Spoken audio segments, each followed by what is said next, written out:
Hello and welcome mga tol. Sa video nga ito tatalakayin nga natin etong chapter 4 ng Baki Reien kung saan dito ngayon may makakatapat etong si Hanayama. Pero bago natin simulan yan ay pakipindot muna etong like at subscribe button at pati na rin ang follow button mga tol para na rin sa pag-unlad dito sa ating Facebook page at YouTube channel.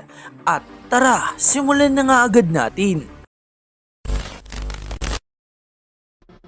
So bago natin simulan etong chapter 4 mga tol ay onting recap muna tayo dito sa ating previous chapter na chapter 3 kung saan nagtapat nga etong si Kosho Shinogi at etong si Doppo Orochi. At nakita nga rin natin dito sa chapter na to na kung saan sobrang bilis nga neto ni Kosho Shinogi na kung saan nasugatan niya nga ng sobrang bilis etong God of War. Pero bago nga magtapos ang chapter ay inawat naman sila dito neto ni Katsumi at dun nga nagtapos ang chapter 3 ng Baki Reien. Kaya naman ngayon mga tol ay tatalakayin na natin etong chapter 4 na may pamagat nga na Test of Strength. At dito nga sa first panel ay may nagsasalita na kung saan sabi nga rito na hindi ito kung anong samurai na pelikula. Seryoso ba, bodyguard? At napasagot na nga lang dito etong si Hanada na oo nga siguro. Samantalang si Kizaki naman ay sa panahon ngayon ay medyo luma na yung tawag niyan. At sa mga di pa nga nakakaalala kung sino nga ba ang karakter na to na si Junichi Hanada, ito nga yung isa sa mga fighter ng Underground Arena Saga pa lang mga tol. So mabalik na nga tayo sa pag-uusap ni Kizaki at neto ni Hanada.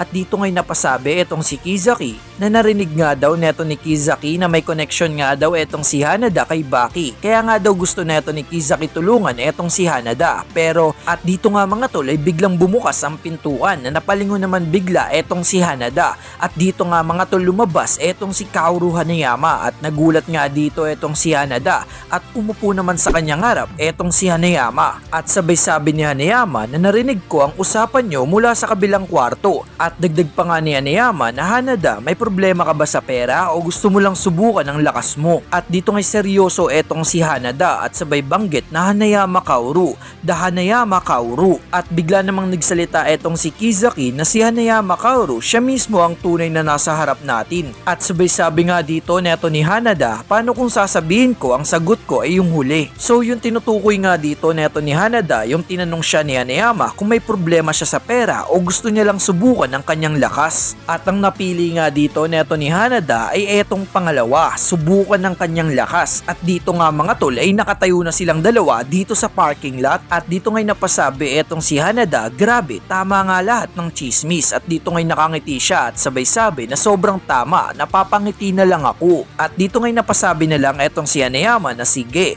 Samantalang etong si Kizaki ay napasabi nga dito na nagsisimula na, Hanada, subukan mong di kagatin ang dila mo. At dito ngay napasabi etong si Hanada na halika na, kinikilig na ako Kizaki, parang mas lalo pa itong mukhang lumang samurai na pelikula, diba? Ngunit laking gulat nga dito ni Hanada nang biglang sumipa etong si Kaoru Hanayama, buti na lang mga tol ay nakailag nga siya rito. At napasabi nga dito etong si Hanada na isang biglaang atake mula sa tanyag na si Kaoru Hanayama. At maya maya pa'y biglang dumugo rito etong pisngi neto ni Hanada na kung saan tinamaan pala siya rito ng sipa neto ni Hanayama. At dito ngay dinilaan niya ang kanyang dugo at napasabi na hoy, hindi ako nakakagat sa dila. Samantalang etong si Kaoru Hanayama ay seryoso nga dito mga tol at maya maya pa'y tinanggal nga ni Hanayama etong kanyang salamin at tumalikod. At dito na nga mga tol gagawin ni Hanayama etong kanyang napakalakas na buwelong suntok. At dito nga mga tol ay gulat na gulat etong si Hanada at napasabi na eto na ba yun yung naririnig ko na hindi mo talaga kayang kontrahin. At dagdag pa nga dito neto ni Hanada na parang hindi mo rin kayang kontrahin ang isang rumaragasang dump truck. Ngunit sa lahat nga ng pag-iisip dito neto ni Hanada ay pagsuntok nga ni Kaoru Hanayama ay nahuli nga dito neto ni Hanada ang braso neto ni Hanayama. At sabay balibag dito na kung saan tumama naman ang mukha ni Hanayama sa saig. At nagulat nga dito etong si Kizaki. At dun nga nagtatapos etong chapter 4 ng Baki Reien. At sana ngay nagustuhan nyo nga ang video na to. At kahit nga maikli ang chapter na to mga tol ay sana'y nagustuhan nyo.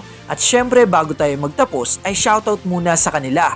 Maraming salamat sa panonood at pagsuporta dito sa ating munting channel mga tol. At syempre dito sa ating Facebook page. At syempre mga tol, abangan nyo nga ang ating chapter 5 ng Baki Reien. At hanggang dito na nga lang ako. Maraming salamat sa panonood. Peace out.